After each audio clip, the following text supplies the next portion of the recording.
বাজে কথাগুলো আমি শুনবো না। তোমার সাথে আমার এই ব্যাপারে কথা হয়ে গেছে। তুমি নিজে বলেছো যে তুমি জানো আমি তোমায় কতটা ভালোবাসি। তারপর এই দুদিন যেতে না যেতেই আবার তুমি... না না, আমি কোনো কথা শুনতে চাই না। আমি কবে থেকে প্ল্যান করে রেখেছি যে তোমার হাতে বানানো দুর্গার পুজো হবে, আর সেটা আমাদের বাড়িতে হবে। কই আমি তো কোনো আপত্তির সুযোগ দিলাম না, কারোর আপত্তির তোয়াক্কা করলাম। কেন পারবে না? তুমি এইটুকু করতে পারবে না কঙ্কাবতী নিজের স্বামীর জন্য? আরে ওই লোকটাকে অ্যাডভান্সটা ফেরত দিয়ে দাও। জানো না ওই লোকটা খুব ঝামেলা বাজলো। আরে ধুর, ঝামেলাবাজ একবার ভিড়িয়ে দাও আমার কাছে, তবে দেখছি ও কত বড় ঝামেলাবাজ। ঝামেলাবাজ।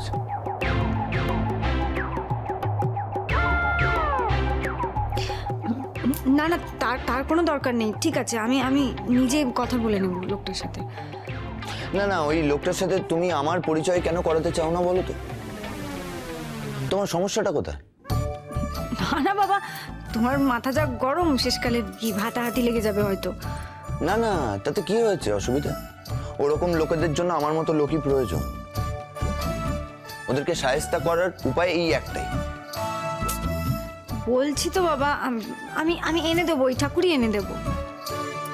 তোমার তো দেখছি ওই লোকটার উপর খুব ভরসা। তুমি জানো ওই লোকটা তোমার কথা শুনবে? মানে তুমি শিওর?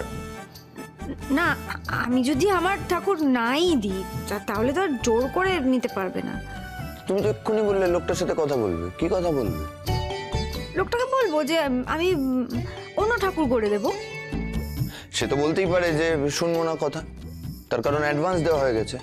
সে বলতেই পারে যে তার ওই ঠাকুরই চাই। তখন কি করবে? সে আমি ম্যানেজ করার চেষ্টা করব। আচ্ছা, ম্যানেজ করবে। দেখেছো তুমি, ম্যানেজ করব মানে কি? ওই আবার ঝগড়া করতে হবে লোকটার সাথে। বাই এনি চান্স ওই লোকটা তোমায় বিরক্ত করে না তো?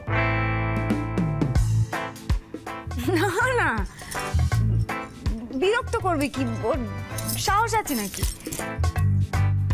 না না, এক ধরনের মানুষ আছে আমি চিনি, এরকম বিরক্ত করে। কথায় কথায় গায়ে হাত দেওয়ার চেষ্টা করে,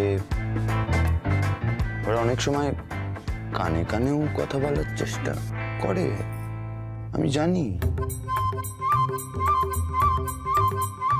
সর্বনাশ, ও তো ঠিক ঠিক কথাগুলোই বলছে।